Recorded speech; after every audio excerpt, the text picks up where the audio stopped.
안녕하세요. 하이닥이 간다 아나운서 김정은입니다. 이번 영상 족저근막염과 관련한 네 번째 영상입니다. 우리들병원 김포공항 천윤목 원장님 모시고 도움 말씀 듣겠습니다. 원장님 안녕하세요. 네, 안녕하세요.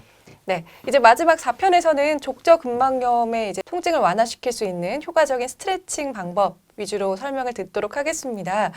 이런 족저근막염이 통증을 동반하다 보니까 과한 운동, 무리가 되는 운동보다는 스트레칭이 굉장히 효과적일 수 있다라고 하더라고요. 스트레칭을 지속적으로 하면 이게 어느 정도 개선이 될 수 있는지 궁금합니다. 네, 족저근막염은 그 발에 발생하는 질병이다 보니까 네. 발생하게 되면 그 환자들의 삶의 질을 많이 저하시킵니다. 네. 환자들이 그럼에도 불구하고 일상생활의 교정과 그리고 자가로 하시는 스트레칭으로도 대부분 충분히 해결될 수 있는 질환입니다. 많은 연구 결과들에서요, 단순 스트레칭이라든지 체중을 줄이는 방법을 이용해서 한 10명 중에 8명은 질병을 잘 치료할 수 있다고 되어 있거든요. 약물 치료 없이요? 네네네. 그렇게 가능하다고 알려져 있습니다. 네. 하지만 이제 그런 스트레칭과 그 다음에 생활 습관 교정하는 게 사실 바쁜 일상생활에서 잘 쉽지 유지하시는 게 쉽지 않으시다 보니까 환자들이 많이 어려워하시는 것 같습니다. 네, 그렇군요. 그러면 집에서 했을 때 좀 손쉽게 네. 효과적으로 할 수 있는 스트레칭 방법 좀 설명을 해주실까요?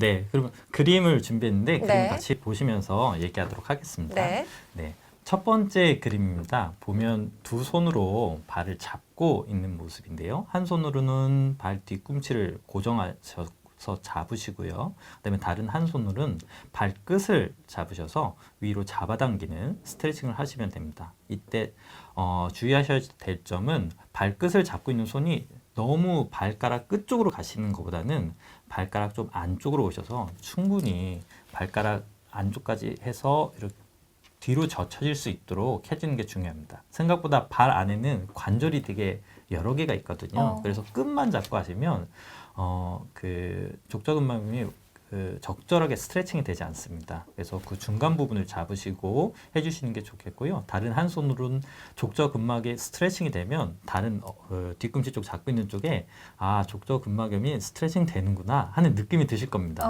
네네. 그것들을 느끼시면서 하시면 좋을 것 같고요. 네. 한번 하실 때 한 20초에서 30초 정도 유지하시고 그다음에 이런 스트레칭을 하루에 3회 정도 이상 시간이 되신다면 더 많이 하시면 좋을 것 같습니다. 번째 그림을 보시면 뭔가 발로 밟고서 굴리고 있습니다. 네.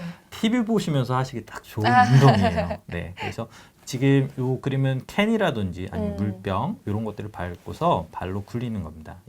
꼭 물병뿐만이 아니라 테니스공, 골프공을 이용하셔서라도 이렇게 발 안쪽을 해주시면 좋고요. 그 물병 같은 거나 아니면 음료수 캔을 얼려서 사용하시면 그 냉찜질에 효과가 동반되기 때문에 좀 더 좋은 효과들을 기대하실 수 있겠습니다. 네, 네, 잘 알겠습니다. 요즘 이제 운동하러 밖에 나가기도 쉽지 않은데 스트레칭은 집에서도 간단히 해보실 수 있기 때문에 설명해주신 내용 참고하셔서 도움이 되셨으면 좋겠습니다. 끝으로 그러면 이런 스트레칭 외에도 증상을 좀 완화시킬 수 있는 방법들 어떤 것들이 있을까요? 체중의 증가가 있으시다면 체중을 줄이셔서 적절 체중을 유지하시는 게 사실 증상 호전에 많은 도움이. 제일 어려워요, 원장님. 근데 또 체중을 줄이시려고 과도한 운동을 하시다 그쵸, 보면 그쵸. 오히려 또 자극이 되실 수 있거든요. 네. 많은 환자들이 제가 테니스를 시작했어요. 근데 운동한 이후에 아파요 하시는 경우들이 많으세요. 네네. 그럴 때는 뭔가 새로운 운동들을 시작하면서 그 족저근막에 과부하가 걸리면서 이렇게 통증들이 생기시는 경우들이 있거든요.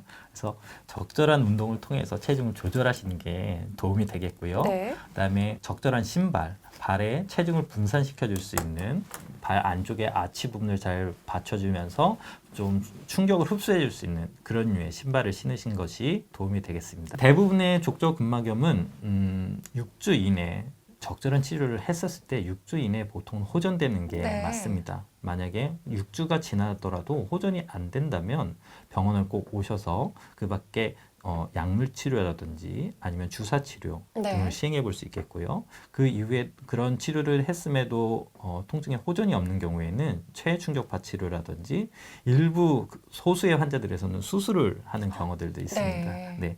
족저근막염은 통증이 발생된 6개월 이전에 치료를 시작하시는 것이 그 이후에 치료를 시작하시는 것보다 훨씬 치료의 기간을 줄일 수 있고요. 치료의 성공률을 높일 수 있습니다. 네. 그래서 발바닥이 만약에 많이 아프시거나 증상이 있으시다면 미루지 마시고 증상이 발생되면 바로바로 치료하시는 게 오히려 장기적으로 보면 더 도움이 된다고 하겠습니다. 네, 잘 알겠습니다. 이번 편에서는 족저근막염에 도움이 되는 스트레칭 방법 위주로 설명을 드렸는데 체중 조절하신다고 또 과한 운동하시다가 더 아프실 수 있으니까 네. 관련 영상 2편 영상 참고하셔서 올바른 운동하시고 또 증상 완화에도 도움이 되시기를 기대하겠습니다.